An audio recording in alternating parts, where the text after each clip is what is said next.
These little wireless mic kits are exploding all over the place on the market.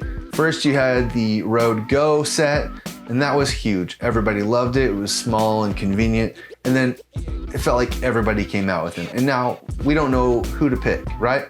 Well, I've been dying to get one of these, and there's a lot of mixed reviews on them. I finally ended up going with the Hollyland Lark 150.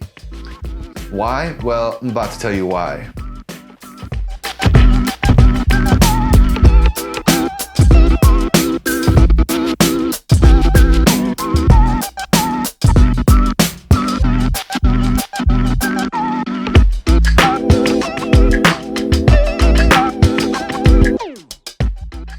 Look, I understand this is not for everybody. So most of us are going to be using a boom overhead mic. It's solid, it's wired, it's gonna work. But there's definitely a place for this. If you're on YouTube and you're making videos, just go get one right now. Hollyland Lark 150, look it up on Amazon, look in the description, I'll put the link in there for it. Just go get it. For that purpose, this is great. If you're doing, most of your work is boomed, and you have an audio guy, that's great. But for the times when you don't, maybe you're running on a gimbal and you don't have the luxury of having somebody running audio for you separately, get one of these. Let's go through the kit right now, show you what's included in this, then we'll go through the features as well. Here is what you get inside of the Hollyland Lark 150 kit. Starts with this case right here. You can fit both of the transmitters, the receiver in the middle, and it's gonna charge it, I think 2.5 times with that case. It's nice build quality. It charges via USB-C. Of course, the transmitters, you get 2 of these guys. They're pretty tiny, lightweight. Don't forget the receiver. We'll talk about that more later. I love this thing. Over here we have a LAV. You get 2 of these. You have a stereo cable, and you can even use this cable right here to plug it into your phone. And there's this guy. A big windscreen that can go onto the transmitters if you decide to use it that way. It comes with a great little transmitter. Like I said, I love this thing.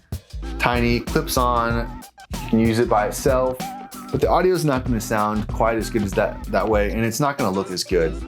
So I opted to put it on my belt, run the included lav to it, and then you could use the clip and the little muff that it comes with and put it on, but you still have that, that clip. And sometimes it's hard to get in the right spot, especially if you're wearing a t-shirt. So today what I've done, you can see that down here, it's actually just taped to me. And I'm actually using these guys right here. These are the Ursa circles. I'll do a little video about these sometime.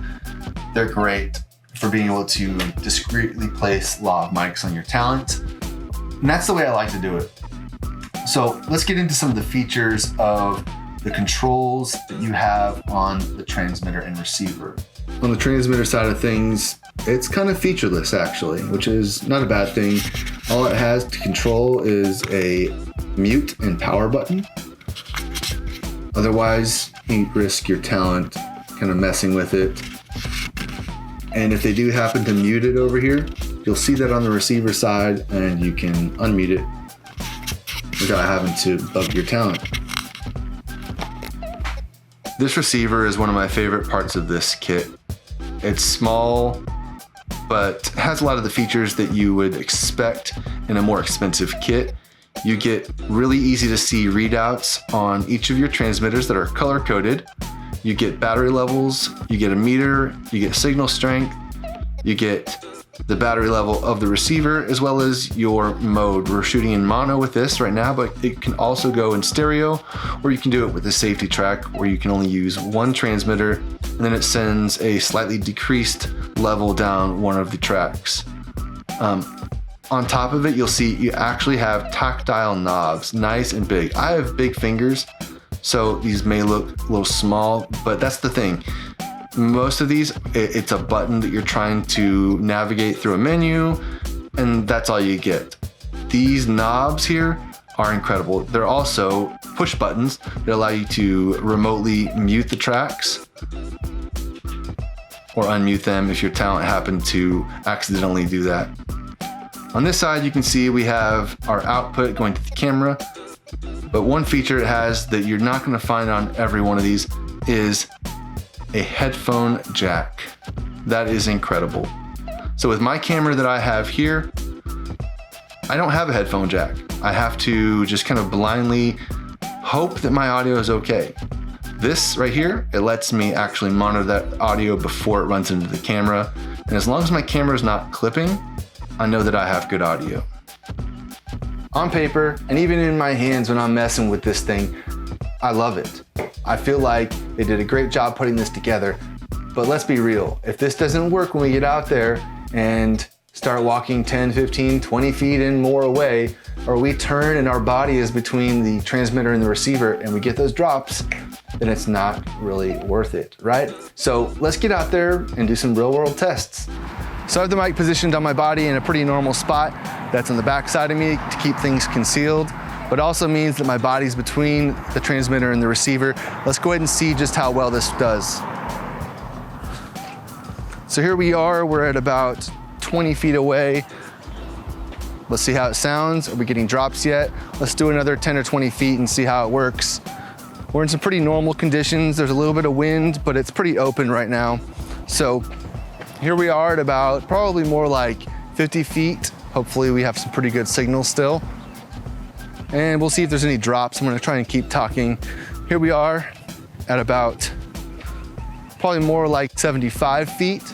Hopefully I still got signal with you. Let's do another 20, 25 feet. Right now the body pack has got that line of sight, but now we're at about 100 feet right here and body pack is behind me. I'm between this shot. Hopefully we still have signal, but I'm kind of getting a little bit doubtful here right now. I'm gonna keep on going and do another 25 feet or so and see if we still have signal.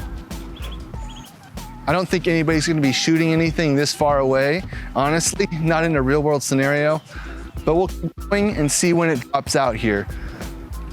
So at this point, we're at about 150 feet away.